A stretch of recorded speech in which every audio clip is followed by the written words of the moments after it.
और वर्मा की बात मानी जाए तो वो बताते हैं कि जो किंगशिप किस तरीके से इमर्ज हुई, वैदिक पीरियड में इमर्ज हुई। देखिए वैदिक पीरियड आपको पता होना चाहिए क्या है, पोस्ट वैदिक पीरियड पता होना चाहिए क्या है। तो बेसिकली उस टाइम पे इमर्ज हुई ऐसा उनका मानना है। इट्स नॉट कन्फर्म, हर एक पर्सन की एक अलग अलग थ्योरी होती है।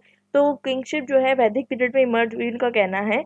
तो ऐसा इसलिए हुआ क्योंकि उस टाइम पे लोग जो है सब साथ में रहने लग गए थे, फैमिलीज, ट्राइबल, क्लैंस सब एक साथ जुड़ गए थे, ठीक है।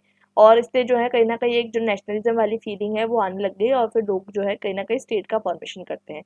लॉ का कहना है कि वो अपनी बुक में लिखते हैं aspects of ancient Indian polity. वो बताते हैं कि किस तरीके से किंगशिप जो है वो बनकर आई। तो वो एक अलग ही अपना थ्योरी देते हैं। वो बोलते हैं कि कुछ जो है ना मैजिशियन थे जो अपने आप को किंग में बदल लेते हैं। तो ऐसी एक थ्योरी देते हैं। मतलब बहुत ज़्यादा बोल सकते हो आप सुपर नेचुरल, बहुत ज़्यादा वेग थ्योरी आप बोल सकते हो। मतलब आपको जो कुछ एंशियंट टेक्स्ट में कुछ बहुत ज़्यादा सुपर नेचुरल, मेटाफिजिकल और ऐसी कुछ थ्योरीज मिलेगी जिसको आप सोचोगे कि ये क्या थ्योरी है। वहीं हॉपकिंस बताते हैं अपनी बुक में social and military position of ruling caste in ancient India की बुक में वो बताते हैं हॉपकिंस कि ओरिजिन कैसे हुआ रिगार्डिंग दी किंगशिप। तो वो बताते हैं कि ओरिजिन जो है वो एरिस्टोक्रेट से हुआ, हीरोज से हुआ, कमांडर से हुआ। मतलब कुछ जो है पर्टिकुलरली रिच पीपल थे सोसाइटी के और जो थोड़े से आइदर दे वर फिजिकली और मेंटली और may be materialistically they were very well. तो वहां से उनका इवोल्यूशन हुआ। लेकिन जब वो लोग एक बार किंग बन जाते हैं तो किंग का जो ऑफिस है वो क्या बन जाता है, स्टेट का इंस्टीट्यूशन बन जाता है। ठीक है, आई होप इट्स क्लियर। इसके बाद हम समझेंगे कि इंस्टीट्यूशन जो स्टेट का इंस्टीट्यूशन है इसका हमें रेफरेंस वैदिक लिटरेचर में भी मिलता है। रामायण जो है वो क्या रेफर करती है, मैंने आपको उसके पहले वाले वीडियो में बताया था कि रामायण रेफर करती है कि kingdom without a sovereign is like a river without water, a forest without vegetation, a cow without अ काव हर्ड। ठीक है। The king leads his people on the path of righteousness and guides them in integrity. He is parent of his subjects and benefactor. The king, discerning good and evil, protects his kingdom. Bereft of him, the country is enveloped in darkness. तो basically यहाँ पर मतलब sovereignty का और king का जो है ना कहीं इम्फोसिस बताया जा रहा है कि अगर किंगडम किंगडम मतलब अगर एक किंगडम है और उसमें किंग नहीं है तो उसका जो है बताया जा रहा है कि अगर किंगडम है और वहाँ किंग नहीं है या सॉवरेनिटी नहीं है, वो तो ऐसा हो गया जैसे रिवर है उसमें पानी नहीं है, फॉरेस्ट है और उसमें क्या कहते हैं वेजिटेशन नहीं है, काव है लेकिन बिना काव हट के। और किंग का काम होता है कि लोगों को सही रास्ते पे चलाना, वो उसका जो है पेरेंट्स होता है, उसका काम है कि सच्चाई और गलत चीज़ों को देखना, अपने किंगडम का प्रोटेक्शन करना। और अगर वो नहीं रहा तो पूरी तरीके से कंट्री जो है वो डार्कनेस में हो जाएगी। वैसे ही जो है कहीं ना कहीं इम्पोर्टेंस बताया जाता है स्टेट का महाभारत के अंदर भी। तो महाभारत में बताया जाता है अराजका। अराजका देखिए वर्ड से आपको समझ में आ रहा होगा, अराजका स्टेट मतलब ऐसे स्टेट जहाँ पर कोई रूल ना हो, जहाँ पर कोई रूल ना हो, अराजका। तो विदाउट रूल, तो ऐसे स्टेट्स में जो है रहने लायक नहीं होते, ऐसा बताया जा रहा है। और यहाँ तक इसमें बताया जाता है कि महाभारत में कि अगर स्टेट खत्म हो गया तो चार चीजें अचीव हो जाएगी, धर्म, अर्थ, काम, मोक्ष। तो देखिए वैसे तो क्या कहते हैं चीजें ही ये चारों चीजें हमें कभी भी लगता नहीं है कि हमें जो है मिल गई है। तो मतलब बताया जाता है there is no end of the state. ठीक है। और पुरानिक स्टेट जो है वो धर्म को अपना जो है बेसिस बनाता था। मतलब एक चीज तो आपको समझ में आ गई होगी कि एंशियंट इंडिया में मैंने आपको बताया religion and politics was not different, religion and politics go hand in hand. और जो जितने भी एंशियंट लिटरेचर आपको मिलेंगे उसके अंदर आपको यही चीज पता चलेगी कि रिलीजन और जो हमारा पॉलिटिक्स है वो अलग अलग नहीं हो सकता। ठीक है। ये वेस्टर्न सेक्युलर सेंस था कि हमें जो है फ्रांस के बाद हमें जो है क्रिश्चियनिटी का जब कैथोलिक और प्रोटेस्टेंट का जो रिवॉल्ट होता है उन सब के बाद हमें ये समझ में आता है कि स्टेट जो है वो सेक्युलर बन रहा है। तो secular means separation of church and the state. मतलब रिलीजन का और पॉलिटिक्स का सेपरेशन वहां पर हमको देखने को मिलता है। मतलब कहीं ना कहीं अगर आप धर्म को बचा रहे हो मतलब आप स्टेट को बचा रहे हो। ठीक है। तो यहाँ पर इस तरीके से बात बताई जाती है। उसके बाद तीन बेसिस होते थे। ठीक है, तीन बेसिस होते थे पुरानिक स्टेट के। तीन बेसिस होते थे मतलब हो गया वर्ता, धर्म और दंड। मतलब जैसे कि समझ लीजिए एक ट्राइंगल है अगर, ठीक है मैं आपको यहाँ बता देती हूँ। अगर एक ट्राइंगल है और ट्राइंगल का जो बेसिस रहेगा वो तीन चीजें, अगर स्टेट एक ट्राइंगल के रूप में आप एक्सप्रेस करते हो तो उसके तीन बेसिस रहेंगे। एक रहेगा वर्ता, एक रहेगा धर्म और एक रहेगा दंड। उसका कंपोजिशन कुछ इस तरीके से रहेगा। तो बेसिकली दंड आपको बहुत अच्छे से पता है, आपने अगर धर्म दंड वाला वीडियो देखा होगा आपको क्लियर हो गया होगा कि धर्म दंड धर्म क्या होता है। दंड मतलब पनिशमेंट होता है, पनिशमेंट से कहीं ज्यादा जो है दंड का मतलब होता था इन एंशिएंट इंडिया, वो मैंने समझाया है वहां पर। और वर्थ वर्थ मतलब यहाँ पर एग्रीकल्चर को रेफर किया जा रहा है, क्योंकि आपको पता है उस टाइम पर डोमिनेंट फॉर्म ऑफ लिवलाइहुड, अगर किसी को जिंदा रहना है, किसी को क्या कहते हैं उस टाइम पर पर्टिकुलरली आपको जो है पैसे कमाने हैं, you are dependent on agriculture. कोई इंडस्ट्री नहीं है, कुछ नहीं है, ठीक है। उस टाइम पर मेन जो है सोर्स ऑफ इनकम है एग्रीकल्चर। तो एग्रीकल्चर एंड वर्ता का जो है कहीं ना कहीं वो बताया गया है as one of the pillar. और उसके बाद एक और पिलर जो है वो बताया गया है स्टेट का, वो क्या है बताइए, वो क्या है, वो धर्म है, अभी हमने डिस्कस किया। तो तीन जो है पिलर रहेंगे, एक रहेगा धर्म, एक रहेगा हमारा दंड, और एक रहेगा हमारा एग्रीकल्चर यानी वर्ता। तो देखिए आप अगर एग्रीकल्चर को उस टाइम पे जो वर्ड तक का रिप्रेजेंटेशन हो रहा है उसमें आपको एग्रीकल्चर कैटल रियरिंग, क्योंकि ऑफ कोर्स ही बात है एग्रीकल्चर किससे पॉसिबल होगा, कैटल से पॉसिबल होगा, गाय वगैरह उन सब से पॉसिबल होगा। साथ साथ ट्रेड, ट्रेड मतलब जो आपने ऑफ कोर्स ही बात है अपना सरप्लस प्रोड्यूस कर दिया, उसको बेचना भी तो पड़ेगा। तो ये तीनों चीजें वर्ता में आ जाती है। तो आप कह सकते हो वर्ता एक इकोनॉमी है, ठीक है। बेसिकली धर्म जो है, धर्म के अंदर बहुत सारी चीजें आ जाएगी, धर्म के अंदर जो है गुडनेस रॉन्गनेस वो सब चीजें आ जाएगी। दंड के अंदर क्या आ जाएगा, गवर्नमेंट भी आ जाएगी, सॉवरेनिटी भी आ जाएगी। मतलब दंड का जो कॉन्सेप्ट है ना, अगर आपने नहीं समझा है तो आप धर्म दम दंड से समझिए। दंड जो है सिर्फ और सिर्फ पनिशमेंट नहीं होता है, वो ओबीडियंस होता है, वो सॉवरेनिटी होता है। यहाँ तक कि कौटिल्य बताते हैं, और मतलब बहुत ज्यादा इम्फोसिस किया गया है किसके ऊपर, दंड के ऊपर। दंड जो है मनु बताते हैं कि दंड is the son of the king, मतलब किंग का बेटा है, ठीक है। तो मतलब किंग जब मतलब पूरा राज्य जब सो रहा होता है, दंड जो है प्रोटेक्शन कर रहा होता है। तो what does it emphasize upon the fact is that कि दंड बहुत इंपॉर्टेंट है। अब हम समझते हैं कि किस तरीके से डिफरेंट स्कॉलर्स ने डिफरेंट जो है और थ्योरीज दी थी। अगर आप ऑल इन ओवर थ्योरीज को डिवाइड करना चाहोगे, मैंने आपको जो है एक बहुत प्यारे जो है नोट्स भेजे हैं इसके regarding on my Telegram channel, आप वहाँ से जो है इसके लिंक देख सकते हो, regarding the origin of the state craft, ठीक है। तो वहां पर मैंने बताया है कि तीन तरीके के जो होती है ना ओरिजिन हो सकती है। एक हो सकता है आपका जो हमारा डिवाइन, तीन तरीके के ओरिजिन की थ्योरीज आती है, ठीक है। जितनी भी थ्योरीज आई है, चाहे बुद्धिस्ट टेक्स्ट में आई हो, चाहे शुक्र नीति में आई हो, मनुस्मृति में आई हो, चाहे कौटिल्य की थ्योरी हो, सप्तांग की थ्योरी हो, कोई भी थ्योरी को आप तीन तरीके से डिवाइड कर सकते हो, ठीक है। एक थ्योरी है हमारी डिवाइन ओरिजिन थ्योरी, मतलब जो है किंग जो है वो कहाँ से आया है, डिवाइन ओरिजिन से आया है, ऐसा लोगों का मानना होता है। ये होती है डिवाइन ओरिजिन थ्योरी, ठीक है। इसमें आपको वो राम राज्य वाला कॉन्सेप्ट कि हर चीज जो है बिल्कुल परफेक्ट सोशल ऑर्डर में रहेगी, इकोनॉमिक ऑर्डर में रहेगी, ऐसा होता नहीं है। बिकॉज देखिए अल्टीमेटली क्या होता है, कोई भी स्टेट आज तक के परफेक्ट नहीं हो पाया है, कोई भी स्टेट जो है वो परफेक्ट नहीं हो पाया है, वहाँ एब्सोल्यूट जस्टिस नहीं हो रहा है। हर स्टेट में कुछ ना कुछ दिक्कतें होती है, ठीक है, माल फंक्शनिंग होती है। तो डिवाइन ओरिजिन थ्योरी को हम कहीं ना कहीं बहुत ज़्यादा क्रिटिसाइज कर सकते हैं, करते हैं, बहुत सारे स्कॉलर्स करते हैं, ठीक है। वो हमारा पॉइंट नहीं है, हम समझेंगे डिवाइन ओरिजिन थ्योरी हो गई। एक हो गई हमारी जो हो गई ऑर्गेनिक थ्योरीज हम कहते हैं। ऑर्गेनिक थ्योरी मतलब होती है कि जो ऑर्गेन से डिराइव्ड होती है, मतलब बोल दिया जाएगा कि जो किंग है वो हेड है, मिनिस्टर्स है आंखें हैं, ठीक है, और जो आर्मी है वो माइंड है, मतलब बहुत अलग अलग तरीके से जो ह्यूमन की जो बॉडी होती है उसको जो है कैटेगराइज किया जाता है as the particular components of the state. तो ऑर्गेनिक थ्योरी क्या हो जाएगी, ऑर्गेनिक थ्योरी हो जाएगी regarding the particularly dividing the human components into the state।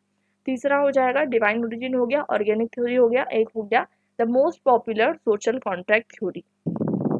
और ये तीनों थ्योरी जो है आपको दिखेगी, तीनों थ्योरी, तीनों थ्योरी आपको कहाँ दिखेगी पता है, इंडियन कॉन्टेक्स्ट में आपको दिखेगी, इन एंशियंट इंडिया आपको दिखेगी तीनों थ्योरी। ऐसा नहीं है कि जो सोशल कॉन्ट्रैक्ट थ्योरी है वो बहुत बाद में 15-16 सेंचुरी में आई है, ऐसा कुछ नहीं है।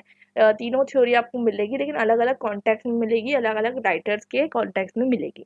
तो वो हम समझेंगे कि किसने कौन सी थ्योरी जो है कॉइन की है। तो देखिए मनुस्मृति में जो थ्योरी होती है वो कौन सी होती है, डिवाइन ओरिजिन वाली थ्योरी बताई जाती है मनु द्वारा, ठीक है। मनु द्वारा जो थ्योरी बताई जाती है, लेकिन उसको जो है वो लिंक कर देते हैं विद ऑर्गेनिक थ्योरी, ठीक है। मतलब ओरिजिन तो बताते हैं वो किस तरीके से, डिवाइन ओरिजिन बताते हैं, ठीक है।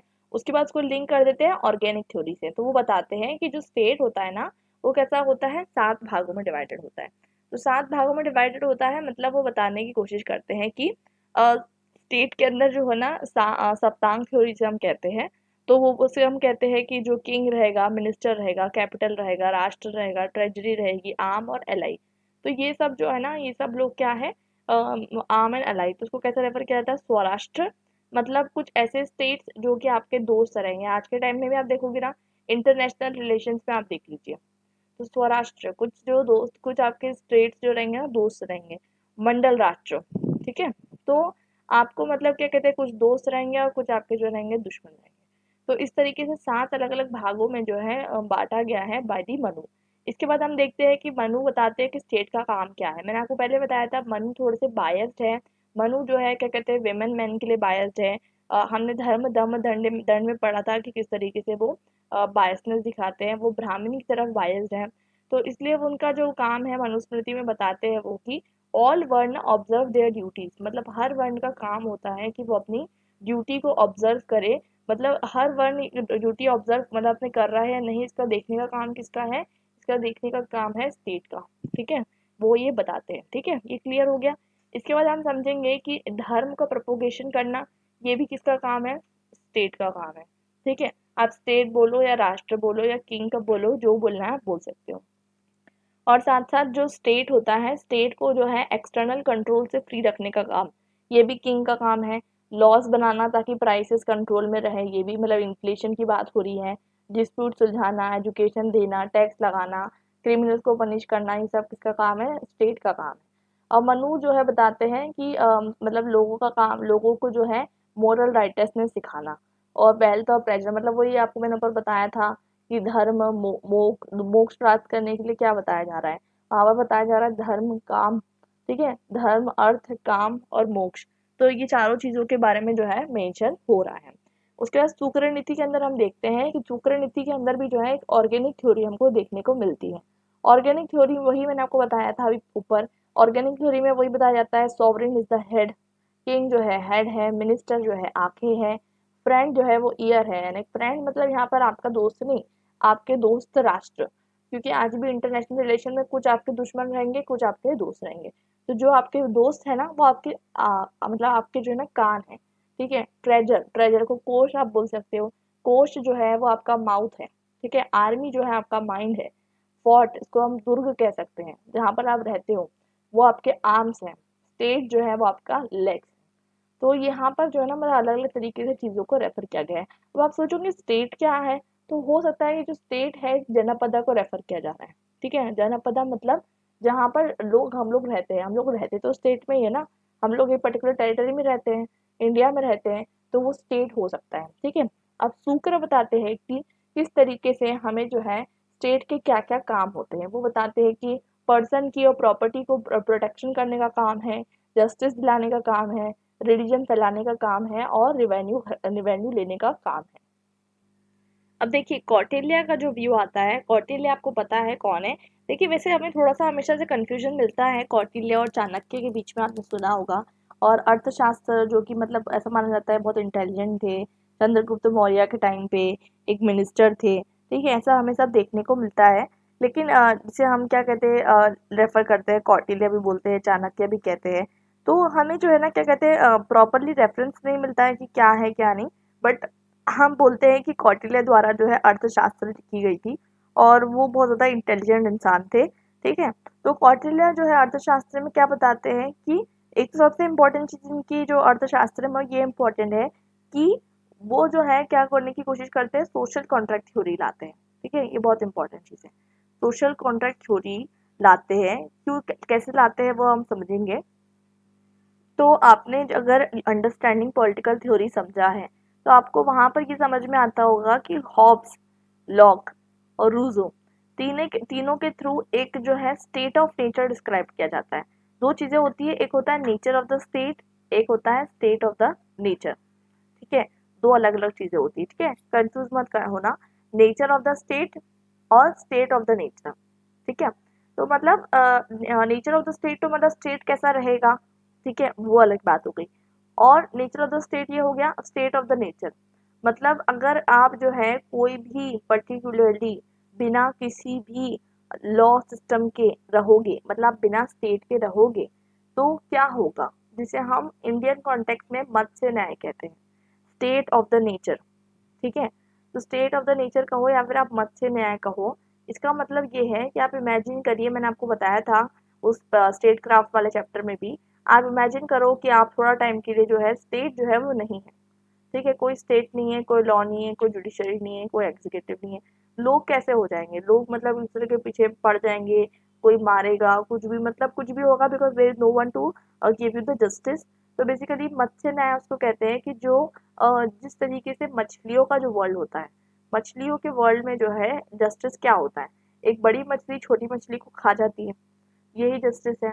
तो ये जस्टिस इंसानों के लेवल पे आ जाएगा, मतलब बड़ा जो मतलब पावरफुल इंसान रहेगा वो जो है छोटे इंसानों को जो है कहीं ना कहीं एक्सप्लॉइट कर देगा।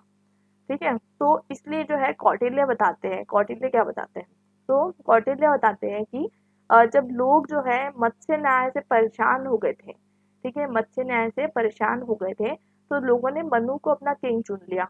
ठीक है, तो मनु ने क्या कहा कि मुझे जो है 1/6 ऑफ द ग्रेन चाहिए, मतलब आप जितना ग्रेन प्रोड्यूस करते हो उसका 1/6 पार्ट मुझे चाहिए, और जितना आप मर्चेंटाइज करते हो उसका 1/10 पार्ट चाहिए, और गोल्ड का भी पार्ट चाहिए। तो इससे फिर मैं ना क्या कहते हैं राजा बनूंगा, मतलब ये क्या हो गया, टैक्सेशन सिस्टम हो गया। और रिवेन्यू ये जो मैं कलेक्ट करूंगा ये मैं सिक्योरिटी मतलब मेरी सिक्योरिटी के लिए और वेलबींग के लिए यूज करूंगा। तो ये हो गया हमारा सोशल कॉन्ट्रैक्ट थ्योरी। ठीक है, वैसे ही हॉब्स लॉ रूल्स को एक्सप्लेन करते हैं कि स्टेट ऑफ नेचर क्या है, बहुत ज़्यादा ब्रूटल नेचर है, वहाँ पर जो है मतलब बहुत ज़्यादा लोग जो है एक दूसरे के मतलब there is no protection of law liberty and everything. तो वहाँ पर जो है क्या कहते हैं वो जो एक्सप्लेन करते हैं वैसा ही एंशियंट इंडिया में कौटिल्य द्वारा एक्सप्लेन किया जाता है। तो अनलाइक अदर थ्योरिस्ट कौटिल्य की थोड़ी थोड़ी सी डिटेल्ड होती है। तो डिटेल में कुछ इस तरीके से बताया जाता है कि टाइगर्स को स्वामी से कंपेयर किया जाता है। स्वामी मतलब किंग, मतलब टाइगर्स की जैसी क्वालिटीज होना चाहिए किंग के पास, ब्रेवरी होना चाहिए, क्विकनेस ऑफ डिसीजन, टाइगर कितनी क्विकली डिसीजन लेता है, माइंड की स्ट्रेंथ होना चाहिए, इंसान जो है मतलब बहुत ज़्यादा शार्प होना चाहिए। अमत्य, अमत्य मीन्स मिनिस्टर्स, तो वो लोग क्या होना चाहिए, मिनिस्टर्स का काम होना चाहिए कि वो पूरा एडमिनिस्ट्रेशन को संभाले। जनपदम मतलब आपको दो वर्ड से मिलकर बना है, आपको पता है, जन्म और पद, पदम मीन्स जो होते हैं आपके फीट, जनम मतलब पीपल, तो जो पीपल हु हैव मतलब जो लोग यहाँ पर एक जगह पे बसते हैं वो जनपद होता है, मतलब वो पॉपुलेशन जगह, ऐसी जगह जो है ना जहाँ पर रॉकी एरिया ना हो, जहाँ पर लोग रह सके, फर्टाइल लैंड वगैरह वहाँ पर मौजूद हो। दुर्ग मतलब मैंने आपको ऊपर बताया था फोर्ट्रेस, आपको जैसे कि आज के टाइम पे भी आप देखोगे पार्लियामेंट है तो वहाँ पर किंग रहता है, king in the sense sorry prime minister आज के कॉन्टेक्स्ट में, उस टाइम के कॉन्टेक्स्ट में दुर्ग बनाया रहता था, वहाँ पर जो है कौन रहता था, वहाँ पर किंग रहता था। ठीक है, तो दुर्ग का कॉन्सेप्ट आप देखोगे, उसके बाद आप देखोगे कि बहुत सारे तरीके के दुर्ग के अंदर क्या होना चाहिए, मिलिट्री भी होना चाहिए, वो ऐसा बताते हैं। उस टाइम पर क्योंकि एक स्टेट दूसरे स्टेट पर अटैक करते रहता था, दुर्ग का बहुत इंपॉर्टेंस था। दुर्ग को आप रेफर कर सकते हो बाउंड्रीज ऑल्सो, जैसे एक स्टेट के बाहर हमारी हमारी स्टेट के बाहर मतलब हमारा जो इंडिया की टेरिटरीज होती है, तो टेरिटरीज के बाहर क्या होती है, हम हमारी आर्मी रखते हैं ना, क्यों रखते हैं, ताकि कोई अटैक ना कर दे, तो पूरा एक तरीके से आर्मी बना के रखते हैं, तो दुर्ग उसको हम रेफर कर सकते हैं। उसके बाद हम देखते हैं कि ट्रेजरी यानी उसमें सोना चांदी ज्वेलरी जैम सब कुछ होना चाहिए।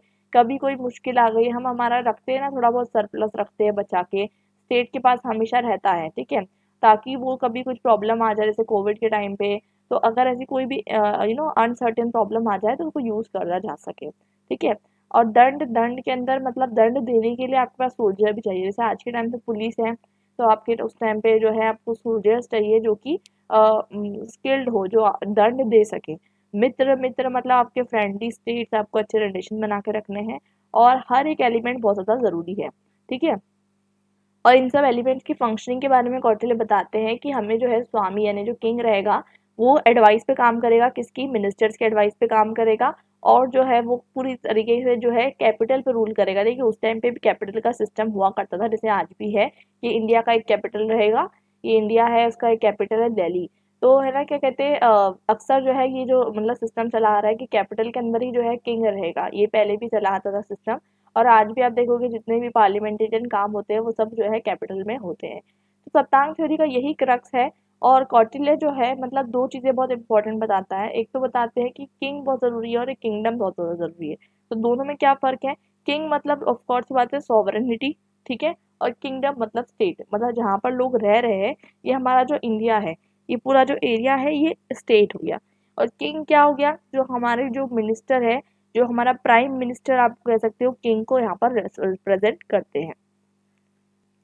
अब इससे हमें क्या समझ में आता है कि जो कौटिल्य का स्टेट था वो मोनार्कियल था। ठीक है, मोनार्कियल था मतलब डेमोक्रेटिक नहीं था, ये बहुत इंपॉर्टेंट चीज़ है। क्यों? क्योंकि वो चाहते थे कि स्ट्रॉन्ग स्टेट रहे जिससे लोगों का लाइफ का प्रोटेक्शन हो सके। और उनकी इंपॉर्टेंट चीज़ ये थी कि किंग को है ना सिर्फ और सिर्फ है ना इकोनॉमिक्स नहीं देखना है, उसको इकोनॉमिक्स देखना है, कल्चर देखना है, रिलीजन देखना है, पॉलिटिकल देखना है, हर चीज़ किंग को देखनी है। और धर्म भी देखना है, ऑफ सी बात है। और कौटिल्य का मानना था कि किंग का काम होता है कि लोगों का वेलफेयर प्रोटेक्ट करना। जैसे कि अरिस्टोटल बताते हैं ना कि मतलब जो हम किंग होता है, किंग को हम पावर देते हैं। तो power is not the end in themself कि कोई इंसान पावर लेके बैठ जाए। पावर का काम है एंड्स को अचीव करना, और एंड्स को क्या है, एंड्स है लोगों की खुशियाँ। तो लोगों के मतलब लोगों की खुशियाँ अचीव करने के लिए किंग को हमेशा जो है काम करना चाहिए। मतलब किंग का काम होना चाहिए to promote the highest development of an individual. और इसके अलावा मटेरियल वेलबींग, मतलब इंसान जो है अपनी लाइफ में इकोनॉमिक प्रोग्रेस कर पा रहा है या नहीं, सोशल प्रोग्रेस कर पा रहा है या नहीं, पॉलिटिकल प्रोग्रेस कर पा रहा है कि नहीं, वो सारा काम देखने का काम किसका है, स्टेट का है, किंग का है। ठीक है, और उसके अलावा ये भी इम्पोर्टेंट है कि वो किस तरीके से लोग जो है अपनी लाइफ जी रहे हैं, मोरल सोशल वेलबींग को प्रमोट करने का काम भी किंग का है। इसके साथ साथ कुछ जो पुअर पीपल है, जो थोड़े से डिसएडवांटेज्ड है, उनके लिए जो है लॉज बनाने का काम भी किंग का है। तो देखिए आज के टाइम पे भी आप आज के टाइम से रिलेट कर लीजिए तो बहुत सारे लॉज बनते हैं, स्पेशली पुअर के लिए, ऑर्फनेज के लिए, एजेड के लिए, हेल्पलेस के लिए, प्रेग्नेंट वुमेन के लिए, न्यूली बॉर्न बेबीज के लिए अलग अलग लॉज और स्कीम्स लेकर आती रहती है गवर्नमेंट। और कौटिल्य जो है सैनिटेशन और हाइजीन पे भी बहुत ज़्यादा फोकस करते हैं। जैसे कि आज के टाइम पे आप देख लो, अभी स्वच्छ भारत अभियान देख लो, तो बहुत सारी चीज़ें ऐसी है कि हाइजीन बहुत ज़्यादा ज़रूरी है, क्योंकि आधी परेशानी आधी प्रॉब्लम तो अगर आप अच्छे से सैनिटेशन में रहोगे तो आपकी जो है बीमारी आपकी सॉल्व हो जाएगी। उसके बाद विलेजेस एंड सिटीज़ को प्लान रखना। ठीक है, जैसे कि अभी प्लानिंग चल रही है, बहुत सारी सिटीज़ जो है उसको थोड़ा सा डिमोलिश किया जा रहा है और फिर नई प्लानिंग हो रही है। तो ये जो सिटी को प्लान करने वाला आइडिया है। उसके अलावा गार्बेजेस को रोड पे नहीं फेंकना है, डेड बॉडी को रोड पे नहीं फेंकना है, एक बहुत बड़ा ऑफेंस रहेगा। मिलावट नहीं करनी है आपको किसी भी चीज़ में।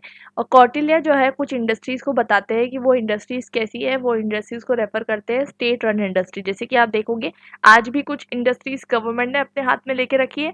ठीक है, क्या इंडस्ट्री है वो, इंडियन रेलवे। ठीक है, अभी तो एयर इंडिया भी क्या कहते हैं प्राइवेटाइज हो गया। आप देखोगे क्या कहते हैं, बहुत सारी चीज़ें पहले गवर्नमेंट ने अपने हाथों में ले ली थी। ठीक है, इंडिया इंडिपेंडेंस के बाद उसके बाद धीरे धीरे करके एलपीजी के अंदर सारी चीज़ें जो है धीरे धीरे, पहले तो ब्रेड फैक्ट्री, हेल्थ, एजुकेशन, बहुत सारी चीज़ें स्टेट के हाथ में थी, फिर धीरे धीरे जाने लग गई लोगों के हाथ में। तो कौटिल्य का जो स्टेट है भले ही सोशलिस्ट स्टेट नहीं कह सकते हम उसको, ना ही कैपिटल स्टेट कह सकते हैं, मिक्स्ड इकोनॉमी हम कह सकते हैं। मिक्स्ड इकोनॉमी आपको पता होगी, mixture of capitalist and socialist element, जो कि आज हम इंडिया को देखते हैं। बट बिकॉज दोनों एलिमेंट्स मिक्स होते हैं, कहीं ना कहीं एक तरफ टिल्ट हो जाता है, या तो सोशलिस्ट इकोनॉमी की तरफ या तो कैपिटलिस्ट इकोनॉमी की तरफ, वो एक अलग मैटर है। बट यहाँ पर बताया जा रहा है कि एक मिक्स्ड इकोनॉमी है। और साथ साथ जो है सबसे इम्पोर्टेंट यहाँ पर कि ट्रेड एंड कॉमर्स जो है वो स्टेट रेगुलेट करेंगे, मार्केट कब खुलेंगे कब बंद होंगे वो भी स्टेट रेगुलेट करेंगे। तो अगर हम शॉर्ट में कंक्लूड करें तो हम ये कह सकते हैं कि कौटिल्य समझते हैं कि स्टेट का काम है कि लॉ एंड ऑर्डर मेंटेन करना, लोगों की प्रोटेक्शन करना, साथ साथ ह्यूमन को, इंडिविजुअल को हाईएस्ट डेवलपमेंट अचीव करने के लिए मदद करना। और जैसे कि आज के टाइम पे भी हम देखेंगे तो स्टेट का यही काम होता है। स्टेट हमें देखिए इन्फ्लेशन से बचाना, मनी रेगुलेट करना, आरबीआई का सिस्टम आपने सब पढ़ा होगा, रेपो रेट एंड वगैरह, बजट लाना, पुअर लोगों के लिए स्कीम्स लेकर आना, यही मोरलेस यही काम है हमारा भी आज के टाइम पे। उस टाइम पे वही काम था। और अरिस्टोटल बताते हैं उस टाइम पे कि अरिस्टोटल बताते हैं कि happiness of the subject lies the happiness of the king and what is beneficial for the subject is his own benefit. मतलब है ना क्या कहते हैं, प्रजा की खुशी में मेरी खुशी है। मतलब राजा की खुशी किसमें अंदर होना चाहिए, प्रजा की खुशी के अंदर होना चाहिए, ऑफ सी बात है। तो और जो उनके लिए फ़ायदेमंद है वो किंग के लिए फ़ायदेमंद होना चाहिए। तो बेसिकली कौटिल्य बताते हैं कि जो हमारा मतलब किंग का काम क्या है, प्रोटेक्शन करना, कन्वर्सेशन करना, डेवलपमेंट करना और डिस्ट्रीब्यूशन करना। मतलब जो है उसको बचाना और जो नहीं है उसको प्रोड्यूस करके डिस्ट्रीब्यूट करना। तो इस तरीके से डिफरेंट डिफरेंट जो है हमें थ्योरीज देखने को मिलती है। ये हमने डिस्कस कर ली कौटिल्य और मनु की थ्योरी। देखिए जब भी आपको बताया जाएगा कि आप जो है डिस्कस करो regarding origin of the state craft, ठीक है, या फिर राज्य या राष्ट्र के बारे में। तो आप पहले किसके बारे में लिखोगे, एंशियंट टाइम में पूछा जाएगा तो आप जो है ऋग्वेद से लिखोगे, आप महाभारत का वर्ड लिखोगे, आप रामायण का लिखोगे, आप जो है मनु को मेंशन करोगे, कौटिल्य को मेंशन करोगे, उसके बाद शुक्र नीति को मेंशन करोगे, उसके बाद आप जो है कि अशोक के धम्म पे आ जाओगे। अशोक का जो धम्म है उसके बारे में हम डिस्कस करेंगे। तो देखिए अशोका का जो टाइम था ना, उस टाइम पे जो स्टेट था, तो स्टेट के फंक्शन से ज़्यादा धर्म के बारे में बताया जा रहा था। और आज भी अगर आपको उनके रॉक एडिक्ट्स मिलते हैं जो कि इंस्क्रिप्शंस करवाए गए थे, तो वो सारे रॉक एडिक्ट्स में आपको धर्म के ऊपर ज़्यादा इम्फोसाइज दिखेगा। अब धम्म होता क्या है, धम्म जो होता है वो प्राकृत वर्ड होता है, संस्कृत वर्ड धर्म का, ठीक है। तो धम्म जो होता है, प्राकृत उस टाइम पे कॉमन लोगों की लैंग्वेज थी, और जो संस्कृत थी ना वो तो ब्राह्मण लोग सीखे रखे थे और उससे कहीं ना कहीं हेजेमनी दिखाते थे। वो हेजेमनी को तोड़ने के लिए उस टाइम पे अशोक ने जो है प्राकृत का वर्ड का यूज करके, प्राकृत वर्ड को यूज करके इंस्क्रिप्शन जो है वो लिखवाए थे। अब अकॉर्डिंग टू देम वो क्या होता है कि धम्म जो है वो धम्म मतलब जो ओरिजिनली जो धर्म था। अगर आपसे क्वेश्चन आता है कि धर्म और धम्म में क्या डिफरेंस होता है, तो देखिए अशोका के धर्म में और जो अर्लियर धर्म चल रहा था उसमें क्या डिफरेंस होता है। तो ये अर्लियर वाले धर्म में बहुत ज़्यादा इनइक्वालिटीज एग्जिस्ट करती थी, क्योंकि आप देखोगे मनुस्मृति में, आप देखोगे शुक्र नीति में, आप देखोगे मतलब बहुत सारी जो है ना कहीं जो वर्ण सिस्टम हम अभी नेक्स्ट वाले चैप्टर में पढ़ेंगे, वर्ण और जाति के बारे में, जो कास्ट सिस्टम है, उसके बाद जो असती सिस्टम है, ठीक है। तो ये सारे जो सिस्टम्स है, विमेन के लिए कहीं ना कहीं थोड़ा सा इनइक्वल ट्रीटमेंट।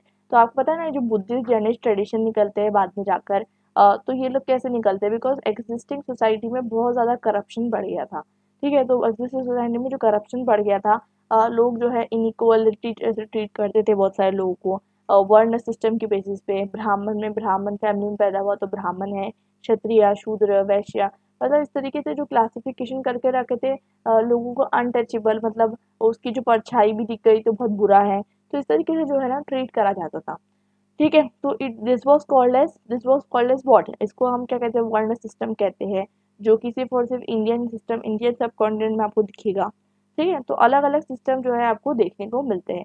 तो उस टाइम पे ये बहुत ज़्यादा बढ़ चुका था, इसलिए कहीं ना कहीं अशोका का जो धर्म था वो इस धर्म को चैलेंज कर रहा था। कैसे, क्योंकि इसको इसमें थोड़ा सा उन्होंने जो है जनरल बातें को इंक्लूड कर दिया, अपार्ट फ्रॉम ऑल दोज वर्ण सिस्टम, वो सती सिस्टम और वो सब इनक्वालिटीज को छोड़कर बहुत सारी ऐसी चीज़ें उन्होंने इंक्लूड कर दी, जैसे compassion, liberality, truthfulness, purity, gentleness, goodness. ये सारे आइडियाज़ को उन्होंने जो है उस धर्म में जो है इंक्लूड कर दिया, और वो उनका धम्मा बन गया। और ये उन्होंने कहा कि वो धम्मा का मतलब उन्होंने मीनिंग चेंज किया ना, वो उन्होंने खुद किया है, ठीक है। वो उनको कहीं से कुछ मिलता नहीं है, वो उनको उनके अकॉर्डिंग जो धर्म समझते हैं वो बताते भी है, एक रॉक एडिक्ट पे लिखा हुआ भी है कि वो बताते हैं कि ये वही धर्म है जो मैं समझता हूँ, मुझे लगता है यही धर्म है। मतलब देखिए, अगर आपसे आप किसी भी दुनिया में किसी भी इंसान से जाके पूछ लीजिए कि अच्छी चीज़ें क्या है और बुरी चीज़ें क्या है, तो वो आपको बता देगा अच्छी चीज़ें क्या है, सच बोलना, धोखा नहीं देना, सच्चाई, अच्छाई, ये सब मतलब बता देगा, अच्छा नेचर रखना, कर्टिसी। तो वो सब बातें, तो वही सब बातें हैं ना, अच्छी अच्छी बातें जो है रॉक एडिक्ट्स में दिखाई गई थी अशोका के द्वारा। तो हम रॉक एडिक्ट्स को एक बार समझ लेते हैं और आपको क्लियर हो जाएगा। अब अशोका के इंस्क्रिप्शन में दो तरीके के जो होते हैं ना, दो तरीके के ग्रुप थे। एक तो एडिक्ट्स थे, ठीक है, एडिक्ट्स मतलब जो रॉक्स के ऊपर लिखाए जाते थे, और वो एडिक्ट्स के अंदर मेजर रॉक एडिक्ट्स थे, एक माइनर रॉक एडिक्ट्स थे, दो तरीके के थे, ठीक है। और उसमें जो कुछ ऐसे थे जो बताते थे कि वो बुद्धिज्म से रिलेटेड है, तो वो दो दो तरीके के थे, और एक पिल्लर एडिक्ट्स थे, ठीक है। तो पिल्लर एडिक्ट्स में क्या थे, खुद के आइडियाज जो हुआ करते थे वो उनको लिखाते थे पिलर में, और जो रॉक्स रहते थे, रॉक्स पे किसके आइडियाज़ को लिखाते थे, बुद्धिज्म के आइडियाज़ को लिखाते थे। तो हम पिलर एडिक्ट्स को भी समझ लेंगे, रॉक एडिक्ट्स को भी समझ लेंगे, ठीक है। अब हम वो सारी चीज़ें समझ लेते हैं। अब पहली बात तो मेजर रॉक एडिक्ट्स के बारे में हम समझेंगे। तो पहला मेजर रॉक एडिक्ट्स के बारे में बताता है, ठीक है। वो बताता है कि एनिमल सेक्रीफाइस हमें नहीं करना है, ठीक है। तो वो बताते हैं कि यहाँ पर कोई भी तरीके का एनिमल सेक्रीफाइस नहीं होगा, ठीक है, ऐसा वो बताते हैं। सेकेंडली, सेकेंड मेजर एडिक्ट बताता है कि सोशल वेलफेयर होना चाहिए सबका, सारे मैन और एनिमल्स का, रोड्स का बनना चाहिए, ठीक है, और लोगों को है ना क्या कहते हैं, रहने की जगह होनी चाहिए, और जो मेडिसिनल हर्ब्स है उसका प्लांटेशन होना चाहिए। थर्ड रॉक एडिक्ट जो है ब्राह्मण को लिबर्लिटी देता है, क्योंकि देखिए उस टाइम पे ब्राह्मण जो होते हैं ना, ब्राह्मण जो है वो बहुत ज़्यादा डोमिनेंट होते जा रहे थे, बिकॉज वो लोग जो है कहीं ना कहीं पूरे जो उनको हर जगह रिक्वायरमेंट थी उनकी, ठीक है। कोई भी हर तरीके की जितनी भी पूजा पाठ, बच्चा पैदा होने से मरने तक के पूरा हर जगह पे उनकी ज़रूरत थी। तो वो लोग थोड़े से ईगोइस्टिक हो जा रहे थे। तो उस टाइम पे उनको ये बताया जा रहा था कि आप जो है दूसरे सेक्ट्स की तरफ भी थोड़े से ब्रॉड माइंडेड रहिए। फोर्थ रॉक एडिक्ट जो है बताता था कि जो धम्मा की जो पॉलिसी है, धम्म की पॉलिसी जो है वो इम्प्रूव हो गई है। मतलब धर्म की पॉलिसी की वजह से लोगों का बहुत ज़्यादा भला हुआ है। और है ना क्या कहते हैं, मतलब बहुत अच्छा पीरियड आ गया है, ऐसा मतलब बताया जा रहा है। ठीक है, इसका कितना ट्रूथ है कितना फॉल्स है वो हम नहीं बता सकते। फिफ्थ रॉक एडिक्ट बताता है कि सोशल एडमिनिस्ट्रेटिव वेलफेयर हो रहे हैं। ठीक है, मतलब जैसे कि जो प्रिजन्स होती है जेल, वो रिफॉर्मेटरीज है। रिफॉर्मेटरी यहाँ पर मतलब लोगों का वहाँ पर जो है ना बदलाव हो रहा है, लोग वहाँ पर सीख रहे हैं, समझ रहे हैं, वहाँ पर टॉर्चर नहीं हो रहा है। और धम्मा महामत्ता जो है मतलब कुछ जो है ऑफिसर्स जो है रिलीजियस ऑफिसर्स उनको अपॉइंटमेंट किया जाता था किसके द्वारा, अशोका के द्वारा, ताकि वो धम्मा को फैला सके। तो धम्मा का मतलब उनको ने बता दिया रिलीजन से नहीं है यहाँ पर, क्योंकि वो कोई पर्टिकुलर रिलीजन के उनका कोई कॉन्सेप्ट नहीं था। उनका कॉन्सेप्ट जो है general equality, general good will say related जो है उन्होंने बातों को फैलाया था। और देखिए वो क्या करते थे, महामत्ता को उन्होंने काम दिया था कि जब भी किंग को ज़रूरत पड़े तो वो किंग के सामने रिपोर्ट पेश करते थे। ठीक है, और मतलब ये ऐसा बताता है, ये रॉकेटिक सिक्स रॉकेटिक के थ्रू हमें पता चलता है कि अशोक का एक सेंट्रलाइज रूल रखता था। और साथ साथ जो है ना उसके पर बहुत उसका जो एक्सपीरियंस था किंगशिप में वो बहुत ज़्यादा था, और उसका नॉलेज भी बहुत ज़्यादा था। उसके बाद हम बात करते हैं सेवन रॉकेटिक्स की। तो ऑफकोर्स ही बात है, उस टाइम पे भी बहुत अलग अलग सेक्ट हुआ करते थे। हिंदुज़्म में बहुत सारे सेक्ट थे, बुद्धिज़्म का सेक्ट था, जैनिज़्म का सेक्ट था, और ना जाने कितने छोटे-छोटे सेक्ट्स हुआ करते थे। तो उस टाइम पे उन्होंने कहा कि भई इतने सारे सेक्ट्स होने के कारण हो सकता है कि आपस में जो है झगड़ा हो। इसलिए उन्होंने कहा कि नहीं, इन सब इतने सारे सेक्ट्स होने के कारण हम एक काम करते हैं, टॉलरेशन की भावना को फैलाइए, आप लोग सब आपस में टॉलरेंटली रहो। उसके बाद एथ रॉक एडिट जो है टूर की इंपॉर्टेंस को बताता था, ट्रैवलिंग की इंपॉर्टेंस को बताता था। तो बेसिकली मतलब वो बोलते थे कि आप जो है क्या कहते हैं ब्राह्मण को विजिट करो। ठीक है, ब्राह्मण को विजिट करो और साथ साथ उनको गिफ्ट दो। ठीक है, और जो पुअर लोग हैं, एजेड लोग हैं, जैसे कि वृद्धाश्रम में जाओ। ठीक है, और ये सब चीज़ें जो है करो। तो मतलब ये इस तरीके की कुछ मॉरल गुड वैल्यूज को जो है फैलाने का काम किया करता था। अब देखिए उस टाइम पे ना बहुत ज़्यादा लोग है ना सेरेमनी करते रहते हैं, जैसे कि क्रियाक्रम। ठीक है, मतलब बच्चे के पैदा होने से लेके मरने तक के मतलब इतनी सेरेमनी की बस। तो उस टाइम पे इसलिए उन्होंने नाइन्थ रॉक एडिक्ट में, आज भी करते हैं लोग, उस टाइम पे नाइन्थ रॉक एडिक्ट में लिखाया था कि मॉरलिटी मतलब इंसानियत ज़्यादा ज़रूरी है, ना कि सेरेमनी करना। ठीक है, तो हर जगह सेरेमनी कर रहे हो, हर जगह सेरेमनी कर रहे हो, तो इतनी सेरेमनी मत करो, मतलब इतनी पूजा पाठ मत करो, दैट्स। तो नाइन्थ रॉ कैरेक्टर बताता है कि हमें जो है क्या कहते हैं, वो बताते हैं कि पूजा पाठ इतनी सारी जो सेरेमनीज है ये सब मत करो, क्योंकि इतनी सारी सेरेमनी करने से क्या हो जाता है, ब्राह्मण का आपको काम पड़ता है, ब्राह्मण का काम करने से आपको ये प्रॉब्लम हो जाएगी कि ब्राह्मण जो है क्या कहते हैं उसकी हेजमनी आपके ऊपर डेवलप हो जाएगी। तो सिमिलरली यहाँ पर एक चीज़ ये आती है कि सेरेमनीज के खिलाफ वो बताते हैं कि मॉरलिटी आप प्रैक्टिस करो। ठीक है, और टेंथ रॉ कैटिक बताता है कि मतलब बताते हैं कि राजा को क्या चाहिए, राजा को ना पैसा चाहिए, ना दौलत चाहिए, ना शोहरत चाहिए, ना फेम चाहिए, ना ग्लोरी चाहिए। और उनके लिए सिर्फ यही ग्लोरी होंगी कि सब लोग जितनी उसकी प्रजा है वो धम्मा की बात समझे, धम्मा के प्रिंसिपल समझे। और क्यों समझे, क्योंकि वो चाहते हैं कि नेक्स्ट वर्ल्ड में, मतलब इसके बाद वाला जो वर्ल्ड है, लाइफ आफ्टर डेथ में जो है अच्छे, मतलब अच्छे कर्म हो। और जो है इस पर्टिकुलर वर्ल्ड में, क्योंकि अगर इस पर्टिकुलर वर्ल्ड में भी सब अच्छे हो जाएंगे तो एक से दूसरे इंसान को नुकसान पहुंचेगा नहीं। तो इसलिए जो है वो धर्म की बातों को फैलाया करते थे। अब 11th रॉक एडिक्ट इसलिए इम्पोर्टेंट है क्योंकि मैंने आपको पहले बताया ये जो धम्मा था ये रिलीजन नहीं है। ठीक है, ये बात आपको बहुत इंपॉर्टेंट है, दिमाग में बिठा लीजिए। धम्म को आपको कभी भी पूछा जाएगा ना, आप लिखोगे रिलीजन है, ऐसा नहीं चलेगा। ठीक है, it's not religion. Exam point of view से भी आप समझ लीजिए, आपके अंडरस्टैंडिंग से भी समझ लीजिए, धर्म धम्मा, अशोका का धम्मा कोई रिलीजन नहीं था। ठीक है, अशोका का धम्मा उन्होंने 11th रॉक एडिक्ट में साफ लिखाया है कि is a way of life and the essence of what he had curbed from his moral teachings। मतलब यहाँ पर वो बताना चाहता है कि सबसे इम्पोर्टेंट चीज़ कि अशोका बताते हैं, आपको पता है उन्होंने बहुत सारे वॉर लड़े थे, बहुत सारे लोगों को मारा था, मास किलिंग करी थी, और लोगों को रखे ना क्या कहते हैं, मतलब इतना ज़्यादा अनेक्सेशन करने के चक्कर में। तो फिर उनको बाद में रियलाइज़ हुआ, तो मतलब कि ना मैंने गलत किया। तो मतलब अपनी लाइफ में आप बहुत सारी चीज़ें करते हो, बाद में जाके आपको रियलाइजेशन होते हैं। ठीक है, तो आप वो क्या करते हो, लिख लेते हो कि नहीं मैंने गलती कर दिया, तुम लोग मत करना, अहिंसा करना, ऐसा करना वैसा करना, तो बहुत सारी चीज़ें वो लिखते हैं। तो वैसे ही जो है धम्मा उनके खुद की मॉरल टीचिंग्स है। तो वही मॉरल टीचिंग्स को उन्होंने अलग अलग रॉक एडिक्ट्स में जो है वो लिखा दिया है। ट्वेल्थ रॉक एडिक्ट में ऑफ कोर्स ही बात है, वो फिर बताते हैं कि टॉलरेशन होना चाहिए। 13th रॉक एडिक्ट में बताते हैं कि deplorable the deaths and deportation that accompany war. मतलब अशोक बताते हैं 13th रॉक एडिक्ट में, क्योंकि उन्होंने ऑलरेडी मैंने आपको बताया था उनकी लाइफ में बहुत वॉर लड़ लिए थे, इसलिए कहीं ना कहीं वो वॉर के बहुत खिलाफ हो गए थे। वो बोलते हैं कि धर्म जो है वो वॉर के अगेंस्ट है। दूसरी चीज यहाँ पर लास्ट रॉक एडिक्ट जो 14th रॉक एडिक्ट है, वहां पर वो बताते हैं कि किंग का क्या इंटेंशन है धर्म को फैलाने के लिए।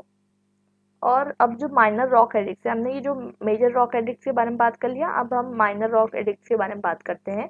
तो माइनर रॉक एडिक्ट्स में स्टेट्स के बारे में कुछ लिखा हुआ नहीं था। तो माइनर रॉक एडिक्ट्स में जो है सिर्फ बताया जाता था कि अशोक जो है बुद्धिज्म को फॉलो करते हैं, ये बताया जाता था। तो वो हम नहीं पढ़ने वाले, यहाँ पर नहीं दिया गया आपके सिलेबस में। आपके सिलेबस में पिलर्स के बारे में दिया गया है। तो पिलर एडिक्ट्स में ये दिया गया है कि धम्मा से जो है ना कितनी प्रोग्रेस हुई है स्टेट के अंदर। तो वो बताते हैं, पहला पहला पिलर में बताते हैं कि ये मेरा प्रिंसिपल क्या है कि मैं धर्म को प्रोटेक्ट करूं, और धर्म को प्रोटेक्ट करने से जो है मैं लोगों को जो है कहीं ना कहीं प्लीज करूं, और जो एम्पायर है उसमें मैं अच्छाई फैलाऊं। सेकंड पिलर क्या बताता है कि धम्मा जो है वो क्या है। धम्मा मतलब मिनिमम ऑफ सिंस, आप कम से कम जो है पाप करो, और मैनी वर्च्यूज, बहुत अच्छे अच्छे काम करो, कंपैशन से रहो, लिबर्टी से रहो, ये आइडिया है। ठीक है, तो बेसिकली यहाँ पर हमको समझ में आता है कि इन जनरल जो आइडियाज थे वो ऐसे आइडियाज है कि कोई भी रिलीजन जो है, हर रिलीजन के अंदर ये आइडियाज आपको दिख जाएंगे कि ट्रूथफुलनेस और जनरसिटी, कंपैशन, और इस तरीके के सारे आइडियाज आपको मिल जाएंगे। थर्ड पिलर एडिक्ट जो है वो बताता है कि वर्चुअल डीड्स क्या होते हैं, खराब काम क्या होते हैं, अच्छे काम क्या होते हैं। ठीक है, फोर्थ पिलर एडिक्ट बताता है कि जुडिशियल प्रोसीडिंग्स जो होती है, मतलब न्याय जो होता है, मैंने आपको न्याय नीति में समझाया था, उसमें इक्वालिटी की कितनी ज़रूरत है। ठीक है, मतलब all are equal in the eyes of law वाला कॉन्सेप्ट जो है वो यहाँ पर बताया जाता है। ठीक है, उसका फिफ्थ पिलर एडिक्ट में क्या बताता है कि देखिए मैं एक और बात बता दूँ, बहुत इंपॉर्टेंट है ये, कि अशोका जो है ना भले ही वो बुद्धिज्म को फॉलो करते थे, but he was not against slaughtering of animals, क्योंकि उन्होंने अपनी खुद की लाइफ में जो है बहुत ज़्यादा जो है लोगों को मारा था, बिकॉज ऑफ मास स्लॉटरिंग। मतलब लोगों को क्या कहते हैं, वॉर वगैरह में बहुत सारे लोग मारे जाते हैं, लाखों की तादाद में मारे जाते हैं। तो बेसिकली बस उसने फिफ्थ पिलर एडिक्ट में ये लिखा हुआ था कि कुछ एनिमल्स को कुछ पर्टिकुलर दिनों पे नहीं मारने हैं। ठीक है, तो क्योंकि बुद्धिज्म के अंदर कुछ एनिमल्स जो है सैक्रेड कंसीडर किए जाते हैं, जो कुछ दिन नहीं मारने। तो एक तो लोगों का एक कॉन्सेप्ट होता है ना कि Buddhism is very against regarding the बिल्कुल नॉन वायलेंस है। तो ऐसा नहीं है कि बिल्कुल नॉन वायलेंस है, क्योंकि कुछ एनिमल्स सेक्रेड है तो उनको मत मारो, बाकी जो एनिमल सेक्रेड नहीं है तो उनको कुछ दिन आप मार सकते हो, कुछ दिन मत मारो, ऐसा बताया जाता है। सिक्स पिलर एडिक्ट ये बताता है कि मतलब किंग का क्या काम है। तो किंग का ये काम है कि सब लोगों का वेलफेयर और हैप्पीनेस इंश्योर करना, मोर और लेस सब कुछ आपको सेम दिखेगा। और सेवन पिलर एडिक्ट आपको दिखेगा कि क्या क्या रिफॉर्म्स कैरिड आउट किए गए हैं ताकि लोगों का वेलबींग इंश्योर किया जा सके। तो ये सब क्लियर है। देखिए उस टाइम पे थोड़ा सा आप बोल सकते हो कि थोड़ा स्प्रेड ऑफ लिटरेसी हो रहा था, तो इसलिए अशोका ने सोचा कि मैं हर जगह अपना अपना मैसेज जो है वो फैला सकूं। आज आप देखते हो ना कि हर जगह पोस्टर लगे रहते हैं, शराब मुक्त अभियान, और ये बेटी बचाओ बेटी पढ़ाओ। तो कैसे लगाते, क्यों लगाते, ताकि हम बहुत सारे मैसेजेस को कन्वे कर सकें। तो वैसे ही उस टाइम पे भी जो है अशोक जो है बहुत सारे मैसेजेस को कन्वे करना चाहते थे। अब हमें अगर हम पूरा सब कुछ पढ़ेंगे, ठीक है, तो उनकी सारे मेजर रॉक एडिक्ट पढ़ लिए, पिलर एडिक्ट पढ़ लिए, उसके बाद हम कुछ सम अप करना चाहते हैं, वो क्या है। तो हम ये बोल सकते हैं कि उनकी जो थ्योरी थी वो थ्योरी थी किंगली एक्सर्शन के एंड अफर्ट्स की। मतलब हर जो राजा है वो अपनी पूरा मतलब बोलते हैं ना पूरी मेहनत करे अपने प्रजा के लिए। Theory of wellbeing of all, मतलब सबका भला हो। और तीसरा पैटर्निस्टिक थ्योरी थी। पैटर्निस्टिक थ्योरी एक ऐसी थ्योरी होती है मतलब जहाँ पर जो है राजा अपनी प्रजा को अपने बच्चे समझता है। ठीक है, तो वैसे ही वो लिखते हैं कि सारे मैन मेरे बच्चे हैं, और मैं चाहता हूँ कि मेरे बच्चे इस दुनिया में भी अच्छे रहें और अगली दुनिया में भी अच्छे रहें। तो वो बोलते हैं कि किंग के अंदर कुछ क्वालिटीज होना चाहिए, जैसे ट्रूथफुलनेस हो गई, अपराइटनेस हो गई, और मतलब क्या कहते हैं बुराई से बचना, कंपैशनेट होना।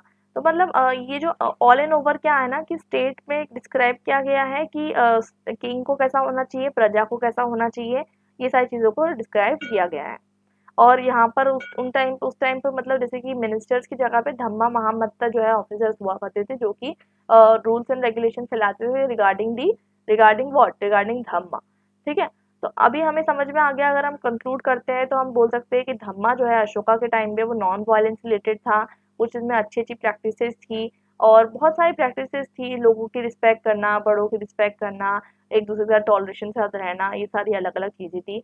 और उसमें बहुत सारे सोशल वेलफेयर प्रोग्राम भी वो करते रहते थे, मेडिकल फैसिलिटीज प्रोवाइड करते थे। वो बोलते थे लोगों कि आपकी सुपरस्टिशन पे इतना पैसा मत वेस्ट करो, इससे अच्छा जो आप कुछ अच्छे अच्छे काम करो। ठीक है, तो थोड़ा सा हमको देखने को मिलता है कि हाँ, थोड़ा सा डेवलपमेंट होता है अशोका के टाइम पीरियड में, जहाँ पर जो है हर इंसान को जो है बोला जा रहा है कि आप सच्चाई के रास्ते पे चलो। इसके बाद हम बात करते हैं मेडिवल एरा की। मेडिवल एरा में हम डायरेक्टली एने अकबरी पे आ जा रहे हैं। देखिए मेडिवल एरा के अंदर, वैसे मेडिवल एरा सल्तनत एरा से शुरू हो गया था, लेकिन हमें जो मोस्टली बहुत सारे जैसे कि बाबरनामा, हुमायूंनामा बहुत कुछ मिलता है, लेकिन हमें यहाँ पर एने अकबरी का जो है आपको बुक में दिया गया है, तो हम एने अकबरी को रेफर करेंगे, क्योंकि एने अकबरी में जो है अकबर से रिलेटेड जो है चीज़ें दी गई है, वो चीज़ को हमको रेफर करके समझना है कि अकबर के टाइम पे जो है किस तरीके का स्टेट हुआ करता था। उसके बाद हम समझेंगे।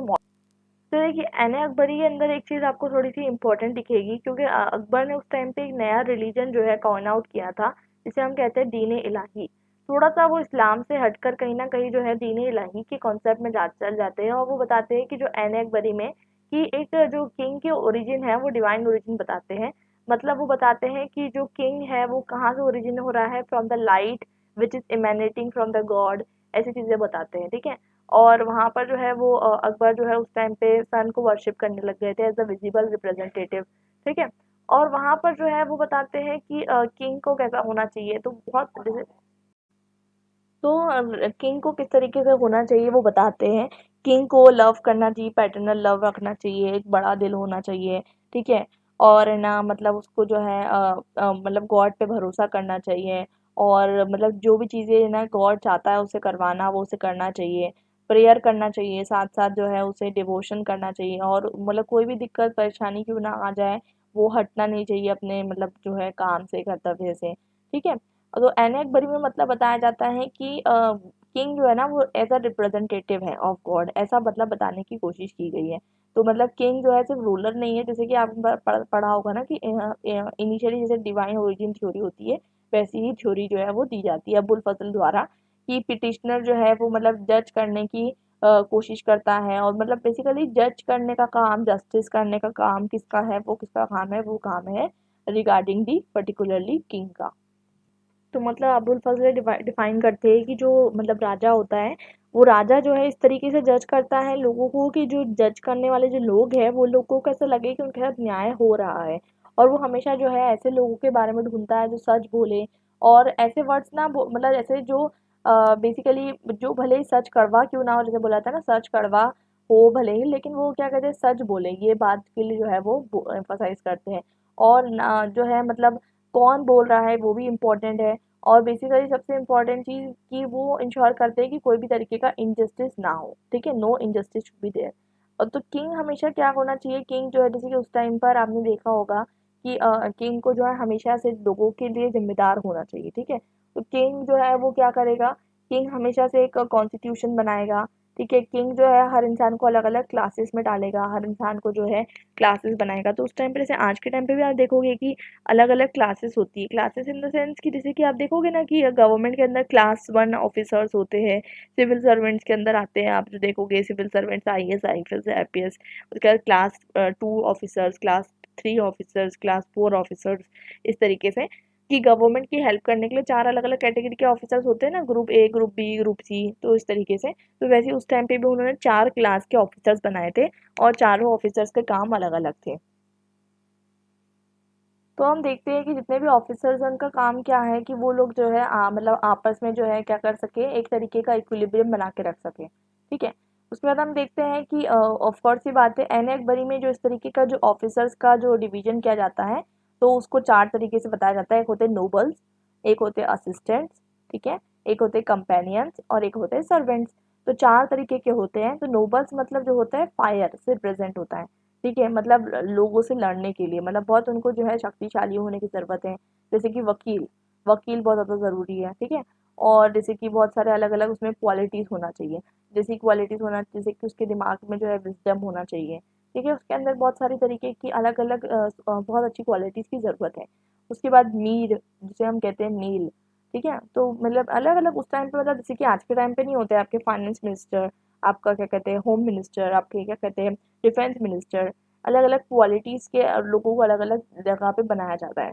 तो वैसे ही उस टाइम पे भी मीर यक्षी, बार बेगी, कुरबेगी, मीर तोजाक, ठीक है, मिर मंजिल, ख्वान रातार, मुंशी, पोश बेगी, ये सब तरीके के मिनिस्ट्रियल स्टाफ थे, उनकी ड्यूटी थी। आपको इतने नाम याद करने की ज़रूरत नहीं है, बट कुछ कुछ नाम आप लिख सकते हो एग्जाम में, ठीक है। अब ये सब हो गए क्लास 1 ऑफिसर्स हो गए। इसके बाद सेकंड नंबर पे जो ऑफिसर्स आएंगे वो असिस्टेंट्स है। तो असिस्टेंट्स के अंदर वजीर आ जाएगा, दीवान आ जाएगा, मुस्तावी, साहिब ताउजी, अवराज नवजी, बहुत सारे अलग अलग ऑफिसर्स आपको दिए गए हैं, मुशरी, वकीला नवीस, अमील। तो ये सब लोग रेवेन्यू कलेक्ट करते हैं। जैसे आज के टाइम पे आप देखोगे ना कि बेसिकली जो कलेक्टर्स होते हैं, जो आपको देखोगे सिविल सर्वेंट्स, वो लोग एडमिनिस्ट्रेशन का काम करते हैं। तो वैसे उस टाइम पे भी जो है बहुत सारे काम जो है वो असिस्टेंट्स ही किया करते थे, ठीक है। उसके बाद हम देखेंगे कि एक तरीके का उस टाइम पे एक अर्थमेटिशियन भी चाहिए जो कि मतलब प्रॉपरली काम कर सके। एक जो है हेड चाहिए जो कि क्या कहते हैं डिवाइन फेथ का हो। अलग अलग मतलब लोगों की जो है अलग अलग तरीके का क्वालिटीज से जो है लोगों को इलेक्ट किया जाता था। थर्ड जो है वो कौन रहेंगे, कंपेनियन रहेंगे किंग के, ठीक है। तो कंपेनियन रहेंगे किंग के, वो भी बहुत ज़्यादा इंपॉर्टेंट होता है। तो देखिए उस टाइम पे बताया जाता था, जैसे कि आपको पता होगा ना कि नौ रत्न का बताया जाता था। तो कोर्ट में जितने भी लोग रहते थे जो कि रत्न की तरह उनको डिवोट किया जाता था, तो वहां पर अलग अलग तरीके के लोग रहते थे, जिसके अंदर सद्र, मीर अदल, काजी, फिजिशियन, एस्ट्रोनॉमर, पोएट, सूटसेयर, ये सब लोग भी रहते थे, ठीक है। तो फिलोसोफर का काम अलग है, हर एक इंसान का काम अलग अलग रहेगा, ठीक है। हर एक इंसान जो है इंपॉर्टेंट है, और ये सब लोग जो है कोर्ट के अंदर काम करते थे। फोर्थ में आता है सर्वेंट्स। ऑफ कोर्स बात है, सर्वेंट से आपको समझ में आ गया होगा, लेकिन सर्वेंट भी बहुत ज़्यादा ज़रूरी होते हैं, इंपॉर्टेंट होते हैं। तो बेसिकली सर्वेंट जो है अलग अलग जगह पे होंगे, ठीक है। सर्वेंट सर्वेंट जिसको शरबत और पानी का काम दिया गया है, सर्वेंट जिसको मैट्रेस बिछाने का काम दिया गया है, टेबल सर्वेंट टेबल लगाने का काम दिया गया है, ठीक है। वार्डरोब सजाने का काम दिया गया, मतलब अलग अलग तरीके के सर्वेंट हुआ करते हैं। एन अकबरी में जो है चार तरीके के पर्सन जो है वो चीफ सपोर्ट है। चीफ सपोर्ट मतलब बहुत इंपॉर्टेंट है, इनके बिना काम नहीं चलेगा।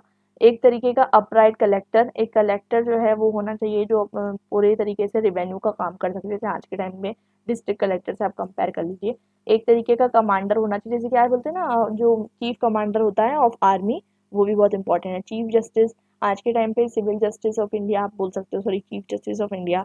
तो वो एक सेल्फिशनेस होना चाहिए उसके अंदर, और वो जो है बहुत सारे क्वेश्चन कर सके, और जो मतलब फैसला किस पे बेसिस पे करे, ओथ्स के बेसिस पे करे। तो ये सब चीज़ें ऑलरेडी उस टाइम से चली आ रही थी, आज भी जो हम फॉलो कर रहे हैं। और एक इंटेलिजेंसर चाहिए, मतलब एक ऐसा इंसान जो बिना किसी करप्ट की चीज़ों के जो है सही सही बातें बता सकें। तो एने अकबरी बताता है कि किंग जो है ना, किंग जो है एक ऐसा पर्सन है जो कि एक ऐसा पर्सन है जो वो अपने आप को जो है इम्प्रूव करेगा, एक हर तरीके से इम्प्रूव करेगा, ठीक है। और हर तरीके से अपने आप को बहुत सारे क्वालिटीज़ जो है उसके अंदर वो लाने की कोशिश करेगा। और एक सही किंग वही रहेगा जो कि लोगों को जो है समझे, उनका कैरेक्टर समझे, सही फैसला करे और सही तरीके से लोगों को जो है काम दे। तो अबुल फजल जो है बताते हैं कि किंग जो है उनको पता होना चाहिए किस तरीके से पूरा घर बार संभालना है, आर्मी संभालना है, एम्पायर संभालना है, ठीक है। और वो ये बताते हैं कि मतलब उनकी जो लैंग्वेज होती है ना बहुत ही ब्यूटीफुल, बहुत ज़्यादा कॉम्प्लिकेटेड, बहुत ज़्यादा ऑफ कोर्स इंग्लिश में नहीं लिखा गया था, बट फिर भी क्या कहते हैं जो उसका इंग्लिश ट्रांसलेशन में आप देखोगे तो बहुत आपको अजीब दिखेगा, आप पढ़ो इसमें। The exalted monarch of a time is no endowed with laudable dispositions. That is no exaggeration to call him their exordium. From the light of his wisdom, he deserves the worth of men and kindles the lamp of the energy, adorns his freedom with the beauty of practice. तो मतलब थोड़े से complicated words है, but कहने का simple मतलब ये होता है कि हम उसे कंक्लूजन निकालते हैं that how they are practising the theory of state. वो थ्योरी ऑफ स्टेट को किस तरीके से प्रैक्टिस कर रहे हैं, स्टेट किस तरीके से काम कर रहा है, वो हमारा इंपॉर्टेंस है यहाँ पर, क्योंकि हमारा चैप्टर क्या है, राज्य और राष्ट्र।